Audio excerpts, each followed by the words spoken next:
I'm supposed to be eating all kinds of meat, fish, and all this sort of stuff. I haven't eaten any of that stuff in the last 20 years. Which a lot of people might find surprising because you are a natural bodybuilder. What do you recommend for people who struggle with fasting? People have been using fasting in virtually every culture for thousands of years to heal themselves. And we did this 300 set workout. How many hours did it take us? 3 hours. Supplements versus food. Can I get all my nutrients from food nowadays, or should I supplement?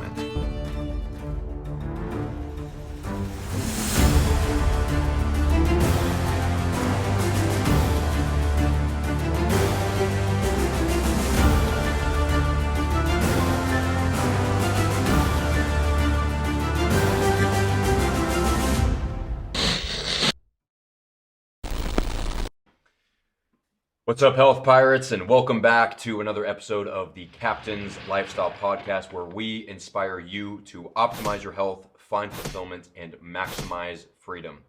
I'm sitting here with the co-founders of my favorite supplement brand, BiOptimizers, and the authors of the Ultimate Nutrition Bible. And we're going to be answering your top 10 questions. I asked my community what nutrition-related questions they have, and we're here to ask the experts. Matt and Wade, welcome to the show. Great to be Thanks for having us. Yeah. So let's dive into it with the first question. First of all, I love getting actual questions because Wade and I sometimes get lost in our expertise where it's just good to connect with the roots. So Yeah, cool. So first question from Lauren Prince. Are there any benefits to eating certain types of food based on blood type? Myth. Myth. Yeah, I think this is exactly why we wrote this book. And that so many people have heard of a diet. They tried a diet. Their friend tried a diet. Their cousin Louie got on a diet and some magical thing happened. Yep. They had a conversation over dinner and it was like, it's all about the whatevers. It's all about this. Mm-hmm. And then they go on social media and they go in and one person's talking the blood type diet. The other person's talking the keto diet. Someone's talking it fits your macros. And then they're attacking in this diet war strategy. And so the individual is sitting there going, I just want to know the one thing that's going to solve all my problems. And that low resolution approach, no disrespect to the person, because this is what you're going to generate as a question out of that milieu of confusion. You're starting with the wrong lens. And the better question is what's the right diet for me right now based on my goals, based on my genetics, and based on something I can sustain for the rest of my life? Short-term diet strategies for like 12 weeks and stuff, you can sustain that for a while, but you can't sustain that for an extended period of time. Yeah. So you may take a period where you're hitting a goal to get to a certain point, but then how do you sustain that? And then maybe how do you go into other areas and other goals? And we identify all that in the book to help people get out of that confusion, because I really feel for that person. You know, is it the blood type diet? So for example, if you were to use that as an example, I'm supposed to be eating all kinds of meat and fish and all this sort of stuff. I haven't eaten any of that stuff in the last 20 years, according to the blood type. So, Which a lot of people might find surprising because you are a natural bodybuilder. That's right. A lot of people think, how can you build muscle if you don't eat meat? correct. Right? Which is one of the questions we'll get into. But yeah, actually, let's get into that now. That's one of my favorite parts of the book is that you're plant-based, you were keto and carnivore, and you demystify that it's either this way or that way. You eliminate the dogma behind it. So, and speaking of genetics, that's actually the next question from Chris Graves. He says, what role do genetics and ancestral history play into one's recommended diet? It's huge.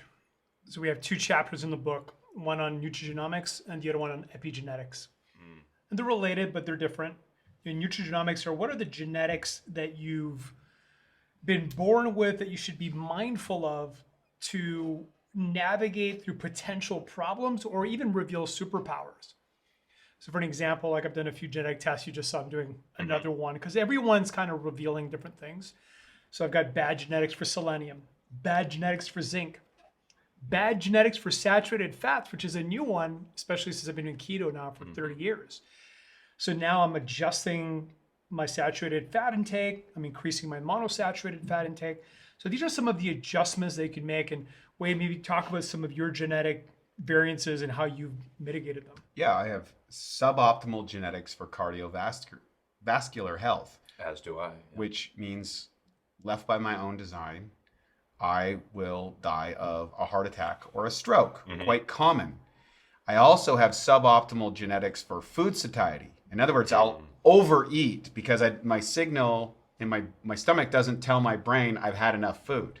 And anyone that's seen me on a spike day will attest that Wade can put calories per hour as way with the best of them. Yeah. So given that information, I can go, okay, I need to develop a high satiety diet. And for me, plant-based has really good profiles for heart disease and cardiovascular incidents. So I have a plant-based diet. Now, of course, with that, satiety can sometimes go down if I was eating a junk food plant-based diet, which a lot of vegetarians do. And I think that's why a lot of vegans and vegetarians actually struggle with their health. They don't get enough protein and they overeat simple refined carbohydrates. Oreos are vegan. And yeah, exactly. And I would be that guy. However, I came from the bodybuilding world and I understood that satiety and protein is king. So I supplement my diet with protein, plant-based proteins, and I have a giant salad every afternoon to keep my satiety up so that I stay full and I don't overeat over the course of the day or more importantly, the course of the week. You know, one day you can kind of go one way or the other, but it's what you do over the course of the week. And then the weeks turn into months and the months turns into years. What's in your afternoon salad? Great question. So I have two, and I do the handful strategy of very precise measurements. Yeah, very precise. Yeah. The handful. Yeah. So I take 2 handfuls of mixed greens. I take a handful of cherry tomatoes, a handful of chopped cucumbers, a handful of chopped celery, a handful of chopped peppers, 1.5 handfuls of chickpeas, a little bit of olive oil, and a little bit of balsamic vinegar, and a whole lot of Himalayan salt, because there's another genetic thing. My body metabolizes salt, and I require a lot of salt in my diet in order to enhance. And you would say, cardiovascular health, keep the salt down. No, salt actually helps my cardiovascular health. Where someone else, it may be disruptive for it. If you don't know this stuff, then you make conclusions just because your cousin Louie worked out, but it's not necessarily for you. Yeah. So another one of the questions that's not on here that I get asked a lot is how much salt should I consume? And that's what you said based on your genetics, right? Like how much minerals or electrolytes you sweat out. Look at the Japanese. They eat 10 grams a day. That's the average. They have one of the lowest heart attack rates on the planet. Yeah. Yeah, I think when it comes to salts, you know, obviously picking a better salt is a good move. Huge. Yeah. The only issue that I see with overconsumption of salt is people don't consume enough potassium. So most people's potassium to sodium ratio is way off optimal. And magnesium, correct? Magnesium as well, for sure.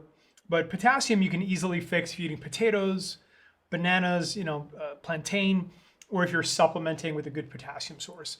But most people are definitely deficient in potassium, which is really the molecule of hydration. Especially on keto, right? Like keto, there's a tendency to go that way a little easier, would you say? Yeah, and that made a huge difference in my hydration levels, like cellular muscular hydration. Because, when you're just consuming a lot of salt and not a potassium, the water kind of just goes right through you.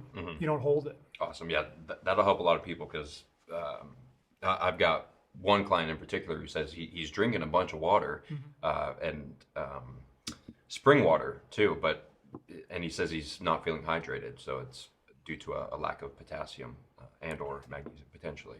Cool. You mentioned cherry tomatoes, which will lead into this question also from Lauren Prince.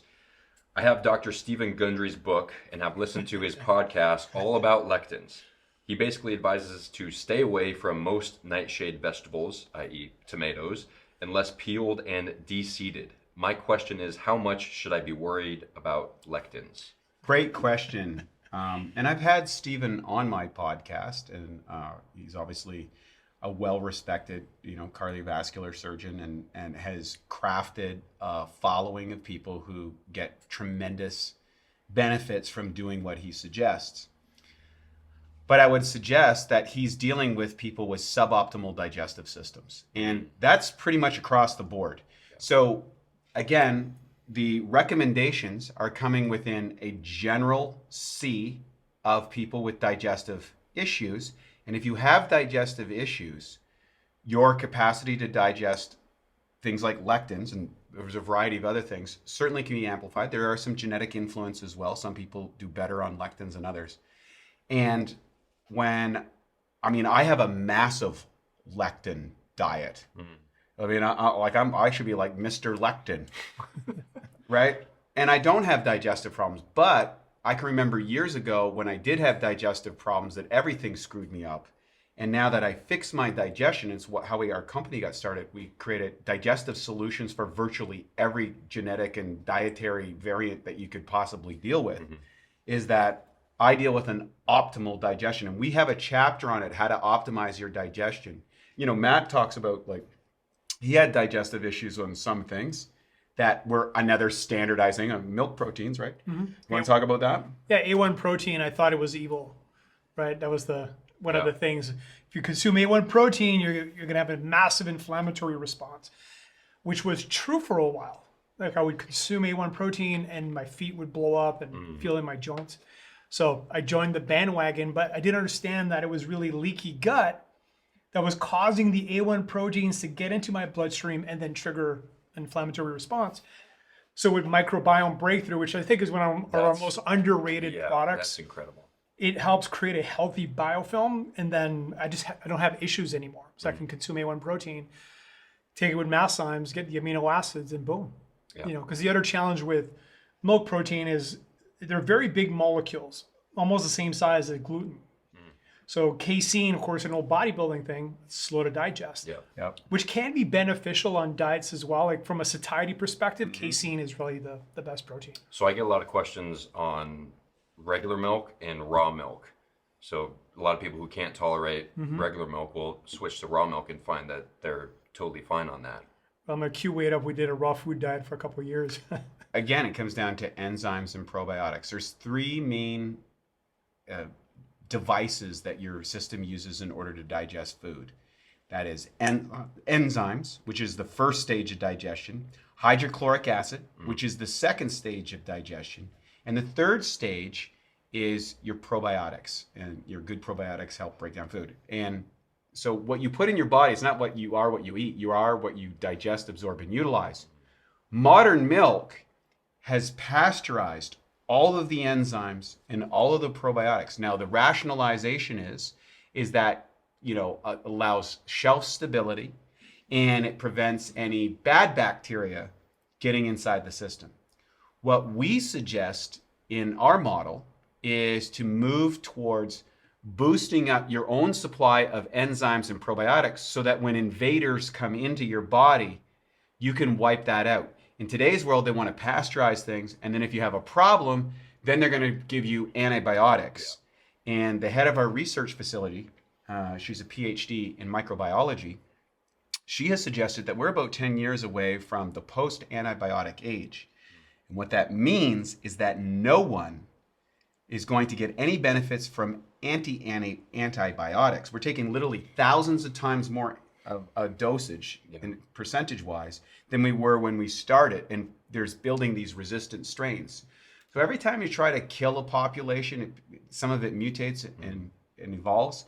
And so I think pasteurization was a great idea, but now we see the downside of that idea. So on the upside is one side and the downside. So your individual that's using the raw food component is getting the enzymes and they're getting the probiotics, which makes it much more digestible, absorbable, and utilizable, assuming it doesn't have any of the contaminants in it.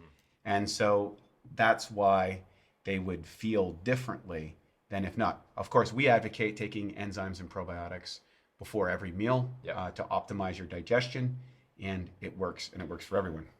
Can confirm. Something I want to add to that too is eating fermented foods every day is a power move.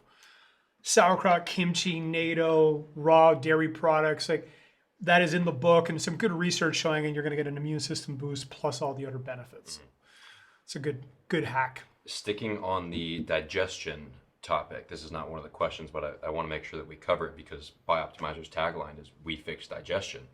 My recommendation for anybody with digestive issues, general recommendation, is to fast for at least 24 hours, ideally more. Supplement with the microbiome breakthrough to, like you said, repair the leaky gut, and then supplement with what I call the digestive SWAT team, which is the masszymes, the hydrochloric acid, and the P3OM. Would you guys add anything to that list? I would extend the fast from 24 to at least 48, if possible, 60 or 72, because we know that almost every bacteria has about a 48-hour lifespan. Okay. So if you go a little further, you will kill and dry up a lot of colonies, which creates the perfect opportunity to feed it microbiome breakthrough. So I've been doing a lot of 5-day fasts this year. And usually, even though I was very cautious about what I ate, I'd get turbulence for a couple of days right after the fast. Since using microbiome breakthrough, I'll do 3 scoops, 500 mLs of water, and gun the whole thing in one shot. 0. Like instantly my digestive system recalibrates and I can start eating food and I don't have the typical problems I used to have. Okay. It's amazing. Okay. Good. Because I actually, that same client who struggled with hydration, I recommended him to do a 24-hour fast, but now I'll recommend to extend it longer and increase the dose of microbiome breakthrough. Yeah, it's pretty that first dose, like big dose, 3-4 scoops. Cool. All right.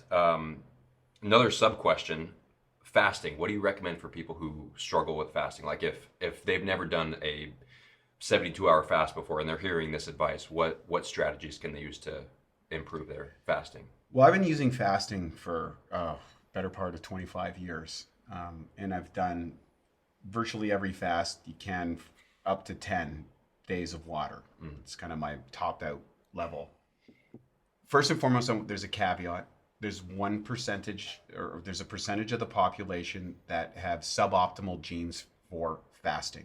So a lot of people with Mediterranean genes particularly, they don't have a history genetically of fasting, and it activates a lot of the defense mechanisms that you want to avoid. Fortunately, I have northern genes. We had feast or famine kind of things. One of the reasons probably why I have the low satiety response is I could eat a lot and then I can fast at ease. And I often fast for when I fly internationally. I don't eat on any plane. I don't eat on planes. Same. I don't have any of that stuff. I'll go to another country. I'll reset my sleep clock. I don't eat for maybe 2 days, 3 days. I'm walking around. I'm functional. I don't have any issues around fasting. It wasn't always that way.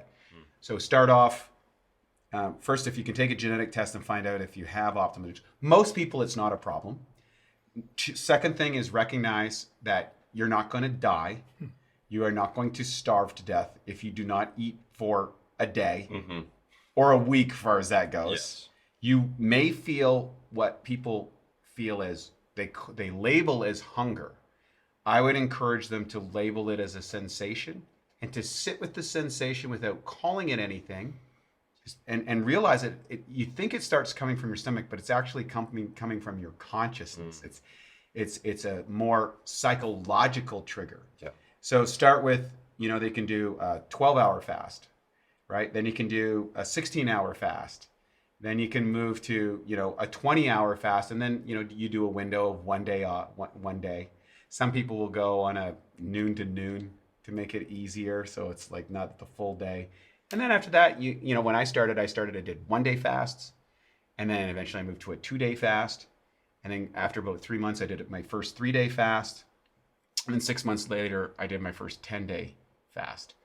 And so it's pretty easy once you break the psychological component.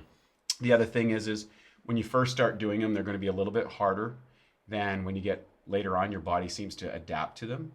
And it's good to have sometimes you might even want to do a cleanse in combination, take some herbs and some other things to advent as an adjunct to the fast, because it kind of gives you something to do and gets you over the habit of wanting to eat.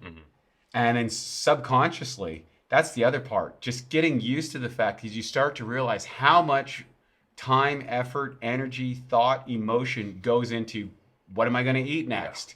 It's a huge thing, and just making an adjustment to that, all that extra free time and free thought space. Yeah, that's a good general recommendation for life, is to whatever is coming up, to sit with that first and then decide whether or not that's something you actually need.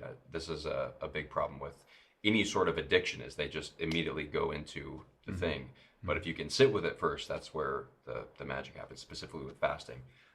What are some of the things that you recommend taking during a fast? Well, one of the radical experiments I did that will maybe shock people was I realized that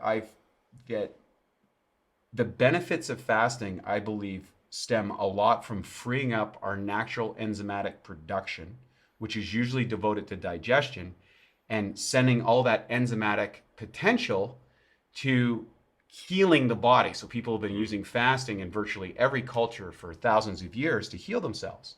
So I said, well, if that theory's true, what would happen if I start increasing the amount of enzymes? Great story that you people love. So I decided I would go on this whole journey, and I started first 25 and 50, and then I did 100 a day, and then I did 1,000 of math. And none of it came out in my stool, which was amazing. So my body was absorbing and utilizing it all. But when I went on a 100 a day fast for 10 days at one point in my life, on the third day I felt a strange sensation in my liver. It was very discomfortable, but I didn't feel that was like bad, but I just felt like there was toxins pooled. I went to my colon therapist. I tried to get colonoscopy. He's like, there's no colons, there's nothing in your colon, you're fine. So I still had this feeling. It was a growing sense of pain, and that pain started to increase. It was almost like a stabbing sensation in my liver. And I had heard about drinking saltwater brine as a way to get rid of toxins inside the system if you ingest it. And I felt that my liver was literally inflamed with toxins, and I'm still taking 100 masszymes every day. So I decided I'd get up in the morning and I drank a whole liter of saltwater brine. That's not saltwater. That's like about 38% or 36%, something like that. Like the salt is in it. It's you got to plug your nose to drink it. It's really intense. I lie down on my side, and I let the water pool where my liver was. And then after about 30 minutes, I felt the need to go vomit. And I ran to the bathroom and I vomited. I wish I could have got a sample. It was like this bright greenish yellow, looked like poison, come out of my system, down the sink, and was gone. And literally 95% of the pain just immediately left, and I went into a state of euphoria. Wow. I believe that using these enzymes, masszymes in particular, because they're so potent, was accelerating the detoxification pathway in my liver at the time. Now, that's an anecdotal story. It's not a claim. I'm not a doctor. But I have other reports of other people going through similar things when using high dosages of masszymes and high dosages of probiotics in combination. So the stack that I used or suggest to people to try is, for every 10 masszymes you take half of that dosage in P3OM. And we've found tremendous results in accelerating the benefits of fasting, especially from a detoxification pathway. And it also makes the cravings for food disseminate really quickly. Things that I use, first of all, one of the things people are overblowing is autophagy. Most people don't understand autophagy is this gradient scale, which means that as you fast deeper and deeper, okay, it's increasing. We know that exercise dramatically increases autophagy. And let's say you consume 100 calories during an extended fast for the day. And I like consuming a little bit of fruit before bed, which we can get into. Those calories are going to get incinerated very quickly. My body's going to go right back into autophagy. So if you're doing it just for autophagy, okay, maybe you want to be hyper strict on calories. But if you're doing it for weight loss, which is a potential tool in the toolbox, you don't need to be hyper paranoid. If you're eating 100 calories, you're still going to be in a 2,000 plus calorie deficit if you're an average person, average size. So it doesn't really matter. So I consume nootropics. I find that the nootropics help me do two things. One, it lowers my hunger and it increases my NEAT, right? Yeah. Non-exercise activity thermogenesis. Because especially on day 3, day 4, day 5 of a fast, if I'm not using nootropics, I don't want to move. I want to sit on the couch and I don't even want to go to the bathroom. Like that's how much your NEAT drops. And if you look at the research on fasting and NEAT, it's significant.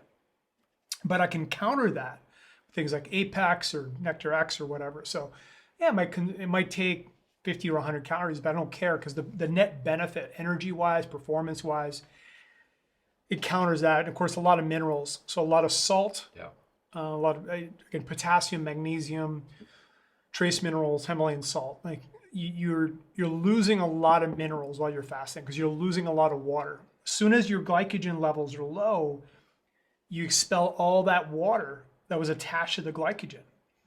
So you need to kind of fight that dehydration. I mean, it's very easy to get dehydrated on a fast, in my opinion. Cool. Yeah, when I do a DEXA scan, just on a 36-hour fast, I'll see a drop in lean body mass by about 5%. So we're talking 6-7 pounds of what registers under muscle mass because the muscles are literally deflating from the lack of glycogen inside of them.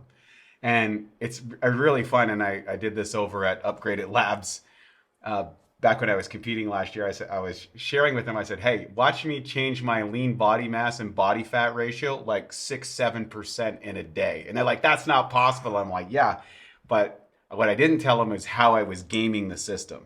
And so every measurement that you're using can be gamed.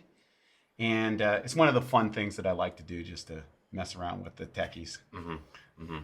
So you mentioned Apex, which I actually took before this podcast. Same.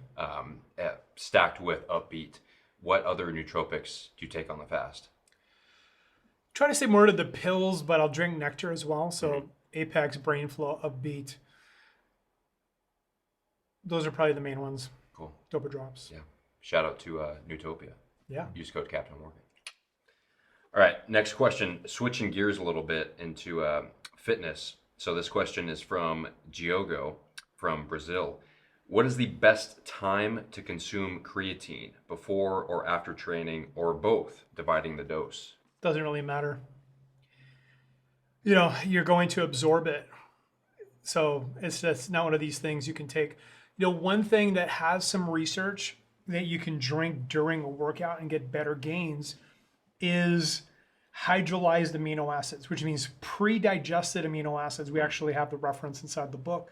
Now you can make your own pre-digested amino acid drink, which is in the book as well. Using mast Using about 3 capsules of mast 30 grams of your favorite protein, add about a cup or a cup of fruit. So you're going to get the glycogen, you're going to get the amino acids, and then you're going to put some minerals in there as you're getting electrolytes. And you sip that throughout your workout, and you will make more gains. And Wade and I did this crazy experiment. You want to share the 300 set experiment? Yeah, we did. We mixed up one of these super cocktails, and we sipped it through an entire 300 set workout. In one? We did one session. It was 3 hours plus nonstop. Man. And now here was the crazy part. So I think it was Di Pasquale was the guy suggesting taking amino acids pre and during workouts. Correct. So you could start recovery instantly. And we did this 300 set workout. How many hours did that take us? 3 hours.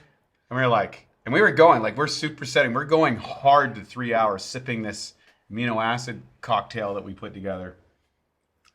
We're figuring we're going to be dead the next day. Like, we're like, okay, I don't know what's going to happen tomorrow, but it's probably going to be bad. What were the exercises? Everything. We trained every exercise, everything. We changed literally. I think we were on almost every piece of equipment in the entire gym, from squats to pull downs to like we didn't hold it. This wasn't like, hey, I'm only gonna do like fingernail curls. Yeah.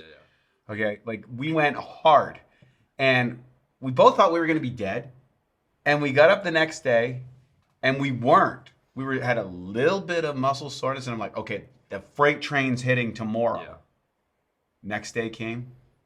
Same thing, felt fine. And we were like, wow, that really worked. Yeah, and Sherman was with us, and Sherman's a good friend of mine, and he's not as experienced a trainee, and he was fine as well. Really? Yeah. Okay, I'm going to give that a test. Yeah, we were shocked. By the way, you'll notice something very weird flavor-wise the longer you wait to drink it, because the protein is going to transform into amino acids, and amino acids have a pretty strong taste. Yeah. A little bitter. Yeah, it's bitter, but the key is, again, you want to drink it, mix it maybe 15 minutes before you hit the gym, and then try to sip it throughout the workout. Yeah. Do you suffer with stress, anxiety, trouble sleeping? If so, you could be part of the 80% of people who don't get enough magnesium in their diet. Most supplement brands use cheap, low-quality ingredients at ineffective doses. BiOptimizers goes all in on the formulations, combining 7 different forms of bioavailable magnesium. That's why I recommend Magnesium Breakthrough from BiOptimizers. Whey protein is bad for me, and I usually use rice or pea protein. Are these good substitutes? What is the best option? Well, I'm going to cue the champion of plant-based protein here in a second, but I'll just say one quick comment, which is the reason whey has so much hype around it is the leucine, which does trigger muscle growth. However, pea protein is pretty comparable. So in terms of like that leucine activation, pea protein's great, and you can supplement with leucine, which is a very inexpensive amino acid. But I'm going to cue Wade up here, who's tried them all. Yeah, I've been supplementing with plant-based proteins now for the better part, almost 25 years. And the 3 types of protein that I have found to be most successful at this stage is hemp, pea, and pumpkin. And I would say in that particular order. The problems, and there's challenges, and I'm going to break this down, and I'll get into the question, because this is a great question. With hemp, the biggest thing is, can you get it refined enough to get enough amino acids? Because it's a very hardy, and there's a lot of fiber in that. And so I always say it smells like a barn and tastes like dirt. But the more refined you get, the better the profile is. Pea protein, awesome profile. Too much of it, though, I find tends to be a little cakey in the guts. Where hemp has the unsoluble fiber, which acts like almost like grit that kind of cleans out the system. And then pumpkin has a really nice profile, especially in conjunction with the other 3, and it gives a creamier taste, but too much of it seems a little weird as well. With rice proteins, my preference, if you're going to use a rice protein, is if you use a fermented rice protein. I find that people do much better on the fermented rice proteins than on the straight rice proteins. With all plant-based proteins, I do find that a little bit of a combination of those tends to work. So if you're taking a rice, you might want to balance that with a hemp or a pumpkin, something a little bit more fiber. If you're taking a pea protein, a straight up pea protein, only use it in adjunct, because the more that you get a plant-based fiber protein without the fiber, I think it becomes problematic and can kind of stick and cause constipation for people, especially if you're not tolerant. And then kind of mix and match. When we developed Protein Breakthrough, I think we went through 170 plus experiments to get the combination. One other element, look for the emulsifiers and the stabilizers, because that's where most people have problems with plant proteins, and oftentimes with whey proteins, the guar gums and things like that.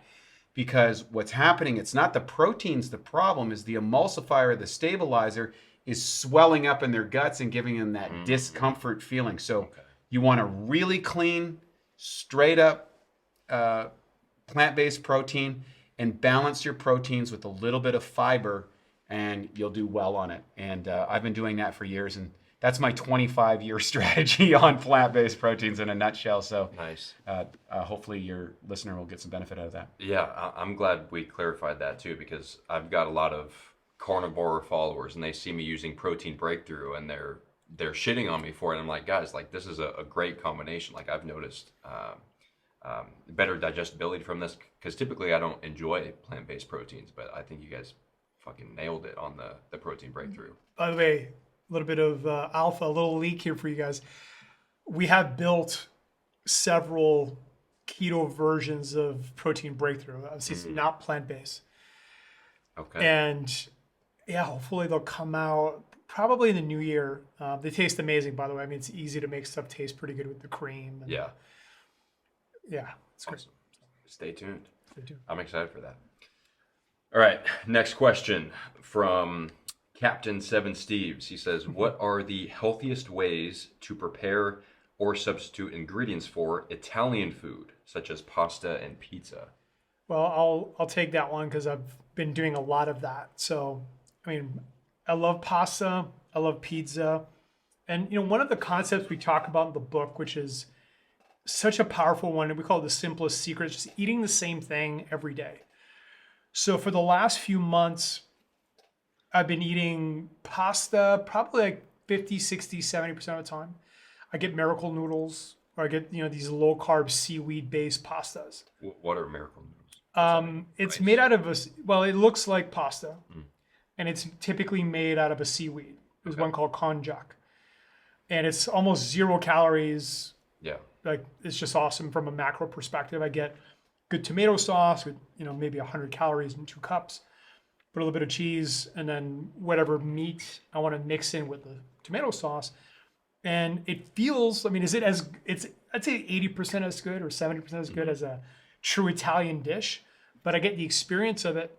And that's one of the things we've always done with our clients, we talk about in the book, is like, focus on just upgrading things. And that's a great example, like upgrading from gluten-loaded pasta to, say, lower carb or higher protein pasta.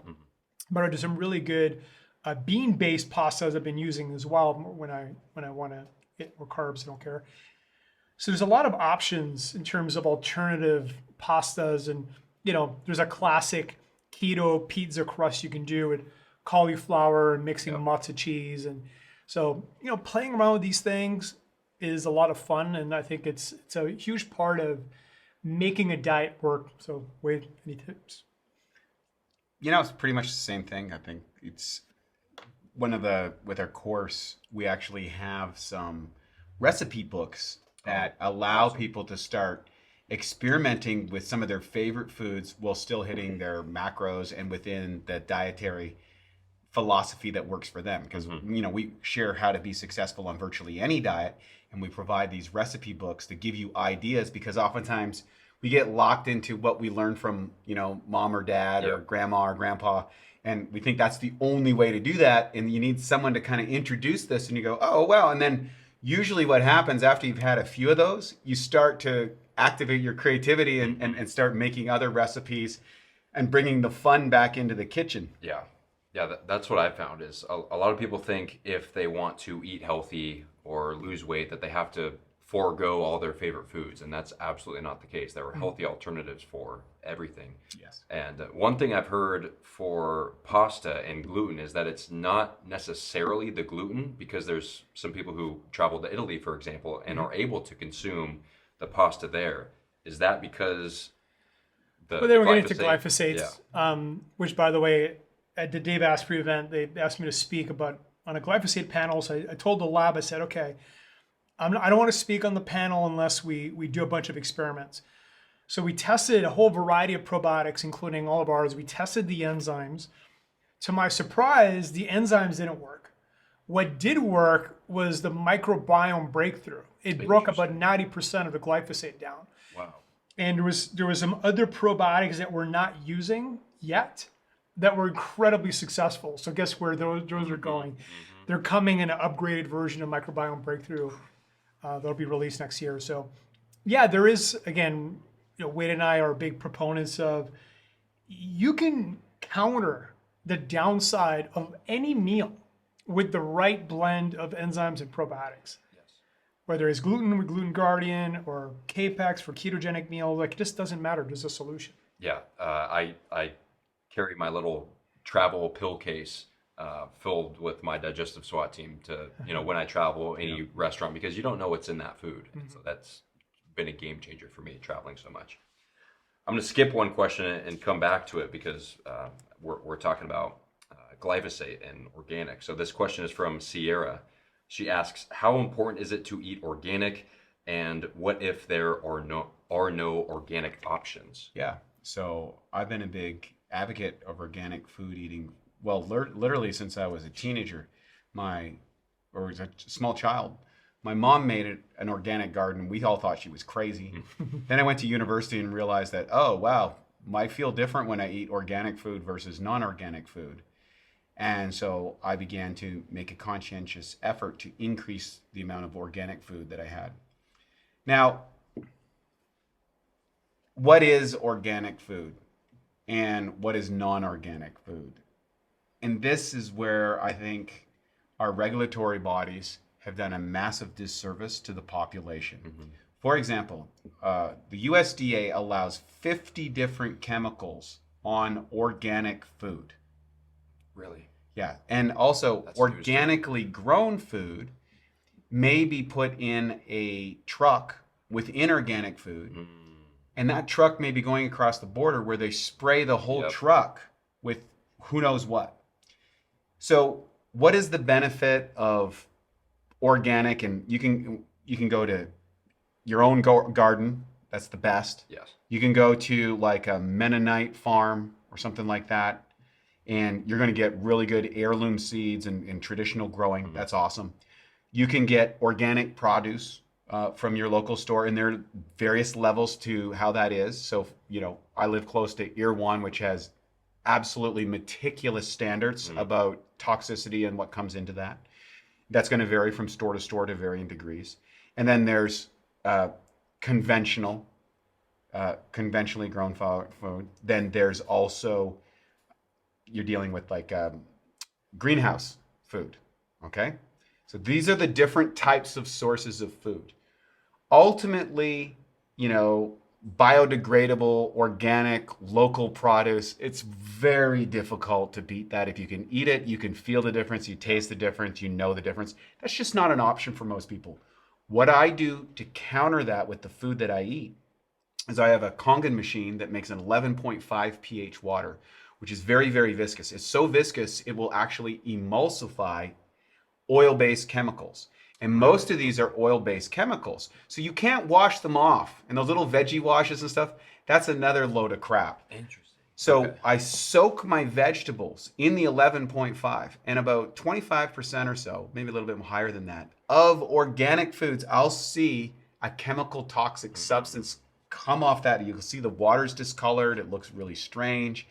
And the fruits and vegetables afterwards taste vibrant, electric. They taste like they came from that super organic. So the benefit of organically grown is you're going to get more nutrients in the food. But don't make the assumption that that's 100% safe. Again, if you are, spending as much time optimizing your digestion like we do, you can counter some of the chemical effects, but we don't know about long-term toxicity, especially if you have suboptimal detoxification pathways, which you can test on a genetics test. So for example, I have suboptimal detoxification pathways. So I do really well by using all my enzymes and stuff to make sure I'm, keeping the system clean. Even if I don't get the best out of it, I go out to eat. I don't worry about it. Or, I go to social occasions, or if I'm having, a spike day and I'm having some of the food that people call junk food, like I said, there's no evil food. We actually use it strategically to keep our metabolisms high. You don't have to worry about it. But I also take mechanisms. I do specialized detoxification protocol at my house. I have a HOCAT machine, for example, and I really flush out my system to be conscientious that I need to pay a little extra attention to detox, where someone else might have really great detoxification pathways and not feel the effects of conventional foods. And then, there's a whole varying degree. And for people looking at studies, I would trust studies from nutritional companies right now better than what you're going to read in a lot of double-blind studies, because many of our institutions at universities have been captured. In order for them to get funding, they have to be funding under regulatory bodies which are sponsored by giant pharmaceutical or agricultural corporations who are putting pressure to produce results that say conventional foods as good as organic, or this is good as that, or this isn't as harmful or whatever. And so when we have institutional capture like that, the consumer needs to be mindful of it. But I haven't found anyone that can say if they're eating organic food versus non-organic. Virtually everyone says, I'll choose organic over but the thing is, don't become so crazed that you paralyze your entire life. Mm-hmm. Yeah. We're talking a lot about genetics. So I will put the link to my recommended genetics test in the description. I use the DNA company. I interviewed Kashif Khan on my podcast a while ago, so you guys can get a discount and test a lot of these things that we're talking about to see what is in your genetics and what works for you and what doesn't. For anybody who doesn't know, just real quickly, what are some of the effects of consuming too much glyphosate? It's murky. There's not a ton of data. So again, a lot of times people come up with good sounding theories that generate a lot of fear. We touched on lectins earlier, nightshade, phytic acid, don't eat almonds, oxalates, don't eat kale. Yeah. It just goes on and on. Every week somebody's attacking some food for some reason. And that's why people are so confused and like scared. Nutrition. Yeah. They're It's like, legitimately scared. They're Health stressed. terrorists. Mm, You know, is fear mongering. that's good. And Wade and I have been there. Yeah. You know, we had our raw food phase, and that was probably the epitome of that. But the reality is that these things are minor issues for a small percentage of the population. Like, is there some people that shouldn't eat nightshades? Yeah, probably. Again, genetics. Is there some people that need to be a little concerned about lectins? Yeah, but maybe it's 1, 2, 3, 4, 5% max. Same thing with oxalates. Like, okay, you're eating kale once a week. Are you going to build kidney stones because you ate a couple of kale chips? I don't think so. So I think, again, a lot of things get overblown. How harmful are glyphosates? That question came up in the panel, and it wasn't just me, it was a few other doctors, and they're not sure. So no one seems to really know. And again, we know that a lot of things can disrupt our gut biome. And in my opinion, and against an opinion, the odds that the glyphosates are disrupting our gut biome, pretty close to 100, but how much, I don't know. Okay. Yeah. And if you strongly feel personally that you're having a problem with something like that, just eliminate it. Mm-hmm. The key is you don't necessarily have to go on a crusade about it. So yeah. I think that's what happens. Something works for you, and then instantly one, needs to become the card-carrying member of the crusader that is going to take that message around the world, well-meaning, but not necessarily applicable to all individuals at all times. Okay. Keep making better choices for yourself, and everything takes care of itself. Personally, I try to avoid them if possible. Cool. So in addition to the organic food not containing the gut-disrupting glyphosate, it also has higher amounts of nutrients, correct? That's a general case. Most often, organic farmers are very conscientious. They've chosen organic for a reason. Mm-hmm. And they're more conscious about the nutrient quality. So we have a regulatory body that went on the volume of yield, not the quality of yield. So all of the information leads to that the nutritional contents of food, say in the 1950s versus today, is exponentially different in its ability to provide vitamins, minerals, essential phytonutrients, a whole lot of things we probably haven't even discovered as well, phytochemicals, etc. And so I think Mother Nature knows best. I think we've learned many ways with things like biodynamic farming. Yeah. And, I've seen some people just do awesome things with farming. Yeah. We also see some incredible breakthroughs in, personalized greenhouse effects that are using completely different methods than you would find in a natural state, which are producing highly nutrient content foods. So that's why I try to stay as open as possible. and if I can, buy organic food, make organic food, enjoy organic food. I think the reconstitution of the minerals, particularly into the soil, when you use fertilizer, oftentimes you strip away a lot of the minerals because the food grows faster and the plant isn't able to extract the nutrients out of the ground. So you have weaker plants, which have a tendency to require more herbicides, pesticides, and fungicides to fight off invaders, because again, the cellular health of the plant is not as robust as, say, something growing out in the wild. There's a whole wild crafting thing that talks about putting the weeds in it and, mixing everything, but not weeding the garden. There's a whole thing about that, saying that builds hardier, stronger plants and herbs. So again, once you dive into the ocean, you feel like, well, this gets a lot deeper, a lot faster. And if that's your interest, go for it. And we need more farmers. We need more organic farmers. We need more people getting into producing their own food in their local communities, supporting their local farmers, their local groups. Get out to your local community organic, your farmers market. It's a wealth of knowledge just chatting with farmers. They're some of the most sophisticated, educated, smartest, conscientious, and straight shooting people you ever meet in your life. Yeah. And I think there's a lot of wisdom in farming. Agreed. All right, we're gonna skip this question for now and stick on this same topic. So the Biz Hippie asks, supplements versus food. Can I get all my nutrients from food nowadays, or should I supplement? Almost impossible. Yeah. So there's a couple considerations. One, as Wade highlighted, there's not enough nutrients in most of the farmers, or even organics. They're not rotating, remineralizing, because again, it's expensive. There's a cost to that. So even if even if somebody did organic farming, let's say at its pinnacle, the question becomes, well, would there still be enough nutrients, or do I need to supplement? And this is where we go back to nutrigenomics. If you've got a genetic mutation, like I do for selenium, I've been consuming 2 Brazil nuts a day, and the general advice was 1. I'm like, okay, it's still not enough for me. So now I need to go to a supplement. So I ordered almost a pure selenium source that I'm going to supplement in order to get my selenium to the optimal zone. Because again, food just didn't cut it. And do I want to get to 500 calories of Brazil nuts a day? Not really, right? So there's the mutation element. And then when you're looking at your blood work, sometimes things are off, right? If you do a hair analysis, mineral test, or you're looking at your blood work, and again, you're eating what you think is a great diet. And that's where supplements come in as well. You want to make the adjustments, give your body more of what it's missing, or supply some new molecules that'll fix something. So again, supplements have their place. And I think, yes, we need to eat great food, but it's only going to take us so far if we really want to get to the optimized zone. Go ahead, Wade. Yeah, I would say you can't supplement your way out of a bad lifestyle.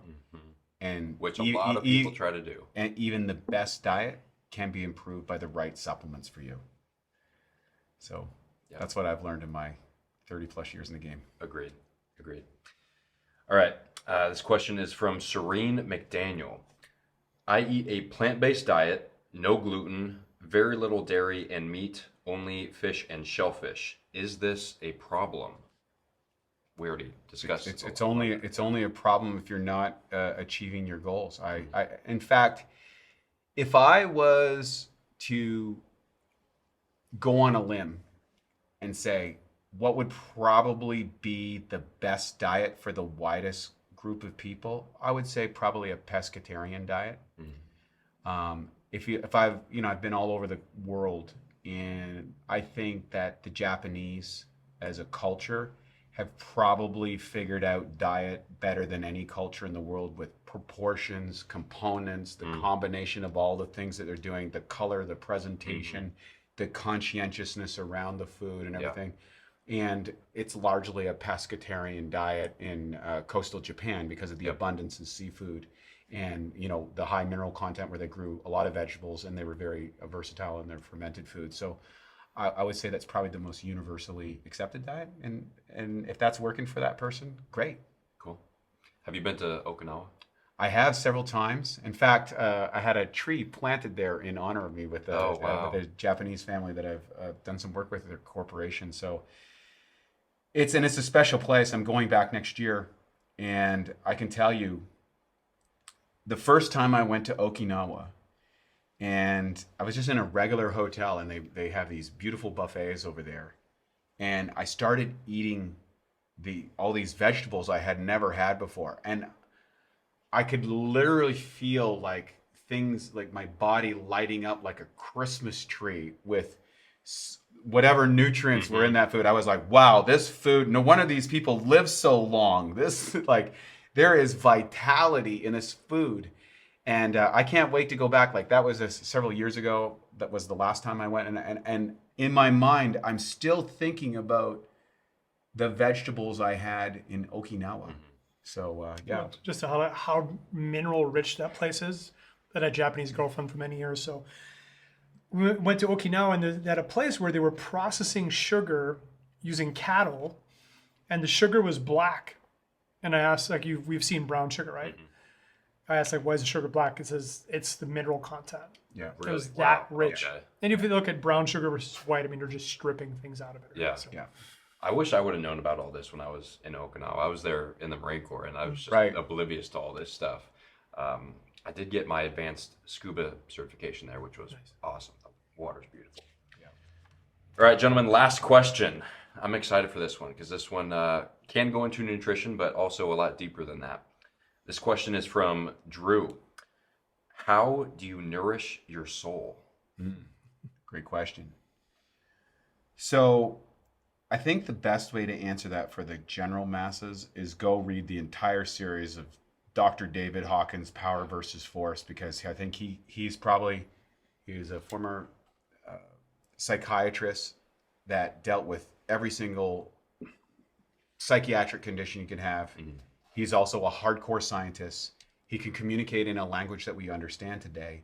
He also, having met him many times, we'd go to his events, was truly a remarkable human being. If you want to talk about a mystic, a true energetic soul that had profound impact on people, he was that guy, and he made a massive influence on us. Inside of that, he suggests a couple of practices that are valuable, I think, for anyone. One is to take any statement, like be kind and loving, as a mantra for the day, and try to apply it. So be kind to everyone, everybody, all times, including myself for the entire. Try and practice that. Or any verse from almost any spiritual discipline. Second, find a spiritual discipline that is concordant with your culture, your belief systems, and with your state of awareness without condemning others. So you, as he likes to say, you don't have to hate chocolate to love vanilla. Okay, I just prefer vanilla over chocolate, and recognize that I believe that all religious practices are founded in spiritual principles, but they get canonized and indoctrinized and sometimes polarized by people because they're all aspiring to a greater sense of consciousness, but everybody's kind of on that scale. And so there can be what appears to be inconsistencies at one level resolve themselves at another point. It's like, no matter what way you go up the mountain, eventually everybody ends up at the peak. And I think it's the true for consciousness.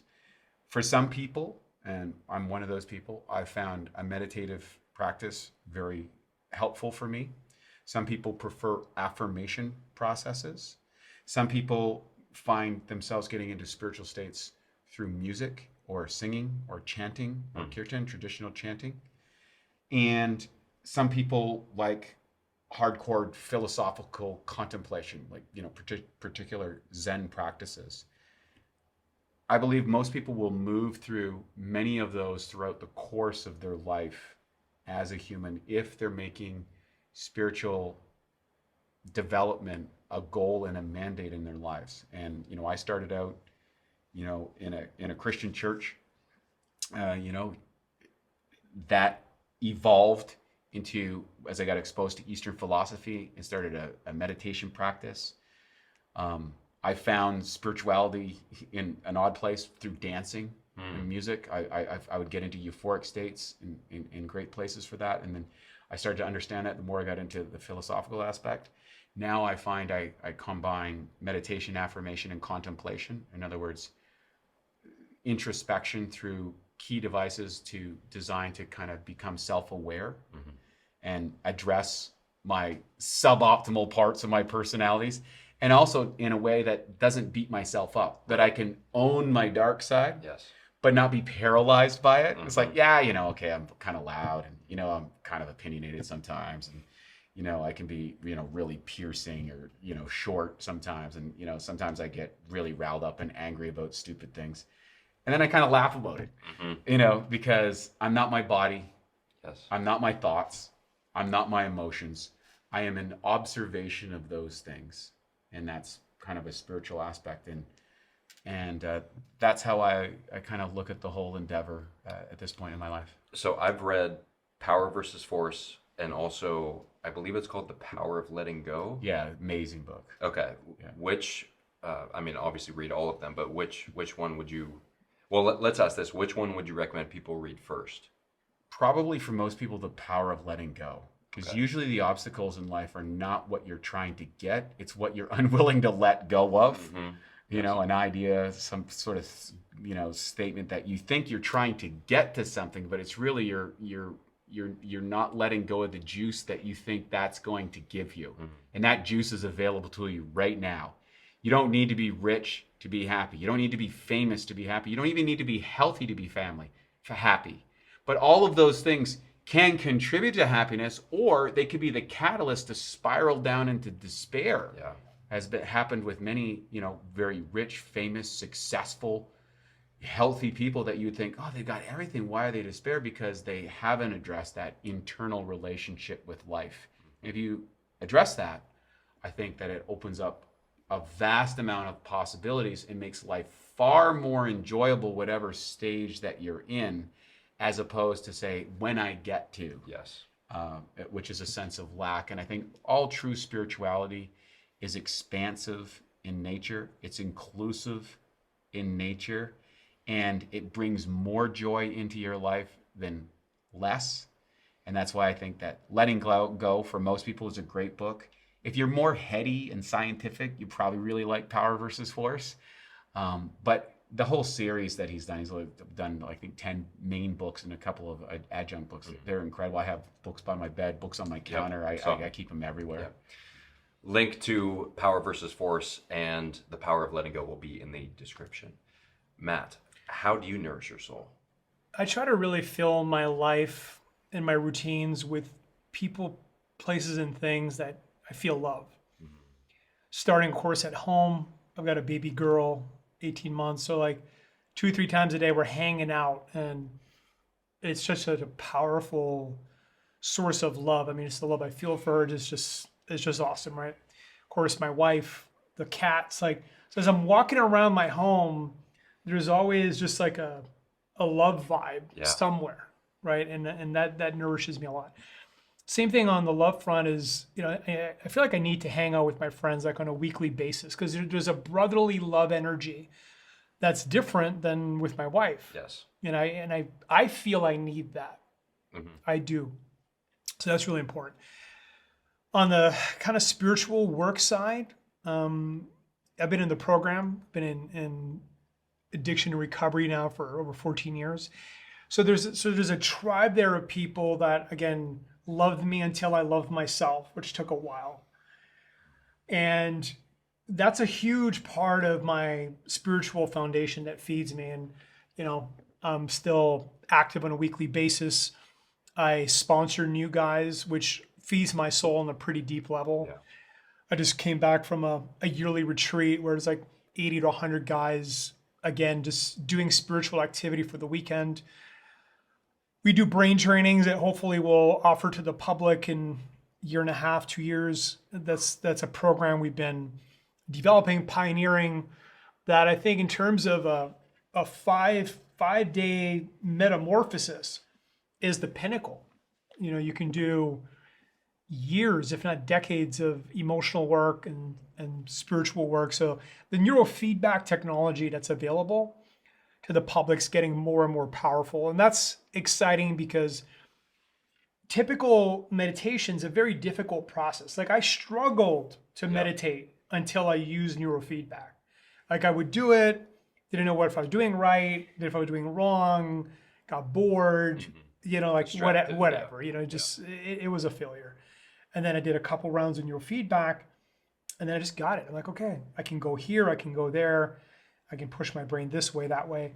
So yeah, neurofeedback I think is an incredible thing. But at the end of the day, I just want to be surrounded with loving people that give me love and I give them love, and it just creates this incredibly powerful energy. I mean, I don't think anything can feed my soul more than that. What do you think is wrong with people who don't like cats? Honestly, when people, full disclosure, when somebody kind of doesn't vibe with animals, I feel like there's something off in them, you know, there's some spiritual work there somewhere. Yeah. I'm glad you guys answered the way that you did, because I made a post today that said, you can have everything, but if you don't have the one, which is love, it can feel like nothing. So like you mentioned, guys who have everything, they've got the money, they've got the cars, all the things, but if you don't love yourself or have other people who love and support you, then it can all feel like nothing. Last question that I ask everybody on the podcast. My purpose is to make thriving standard, because as you guys are well aware, most of the population is in a state of survival. So briefly, what does thriving mean to you? It's about fulfilling your God-given mission to the best of your ability at any given moment, and enjoying the journey, even when it's tough, because internally you know there's no other place that you'd rather be. So striving isn't an external state. Striving is a state of mind. It's a directional and active component. And in order to get what I think is intoned in the word striving, you sometimes have to flail for a while till you get your strive on. And I'm a great example. I sucked at everything I ever tried, but I always say I was too stupid or too stubborn to quit. Because when I felt that this is what I'm supposed to do, I just stayed with it no matter what. And it didn't matter what if I was successful in the world's eyes. It didn't matter if people liked it. It didn't matter. I just felt good about doing it. And maybe that's a character defect. I don't know, but that's what I feel striving. And then all of a sudden, it's like everything works. And it feels like what happened? Like someone asked me one time, like, what was your keys to success? And I'm like, I don't know. I've been doing the same thing forever. And then suddenly someone starts throwing the moniker that you're successful, you know. Start and keep going. Start and keep going. Yeah. Yeah. Yeah. Honestly, I don't understand people that aren't striving. Like I don't understand it. I can't relate to it. Thriving is the word. Yeah. I think when you're striving and you're aligned with God's will, that's when you thrive. And Wade and I were talking about that in the car. It's like, you know, when you're doing the right thing and everything feels like in flow and it's working, to me, that's when I feel like, okay, my will is aligned with God's will right now, because it's just working. And that's probably where I feel thrivingness the most. And yeah, I think strivingness, which is again different, is a natural state when your dopamine's good, when you're focused on the right things. And you know, for a long time, I was striving and ungrateful. That was a place of suffering. But when I changed that, and now I'm just naturally striving, but I'm grateful for where I'm at all times, I feel like I'm thriving. Yeah. I think that's a good mix. Striving is not quite there. Thriving is striving with gratitude. Yeah, I like that. Love it. All right, gentlemen, thank you very much. This was a wonderful conversation. Listeners, you guys can get a discount on anything from BiOptimizers, including the Ultimate Nutrition Bible and the Ultimate Nutrition Solution. You guys want to real quick talk about what's, in addition to the book, what you offer? Yeah, if you go to ultimatenutritionsystem.com/Captain Morgan, Sweet. you will get 10% off. Not only did we spend 3 years writing a 540-page book, but we spent a week filming the Ultimate Nutrition course. So if you prefer video, you can, again, jump around. We also want to say that we don't recommend you read this book cover to cover, unless you're nutrition nerds like we are. This book is designed to jump around, pick the chapter that you're interested in, that you're curious about, or you got a problem with in your life. We also have 3 cookbooks. We have a carnivore cookbook, a superfood cookbook, and a paleo cookbook. You get that for free. You also get a supplement book. I don't know if you saw that. We have a 200-page supplement book that was, we had to pull it out. This book was going to be 1,000 pages. So we pulled it out. You get that. You get instant access to that. And if you're a super nerd and you love science like I do, we have 875 references in the book. So we created another book, which is a summary of all the references. Wow. So you get that as well. So you get all of that. And again, we have an Ultimate Nutrition app. We are going to be releasing the Diet DNA kit. That's why I'm testing DNA kits. And that's going to integrate with the app. So this is just the beginning. Like, we are here to redefine nutrition, really help people get to a new level of health. I mean, of course, we sell supplements, but our real mission is just to help the world get healthier. So this book will certainly help people do that. And of course, with all the other tools. Amen to that. Gentlemen, together we will make thriving standard. That's right. Love it. It's great. Peace. Yes.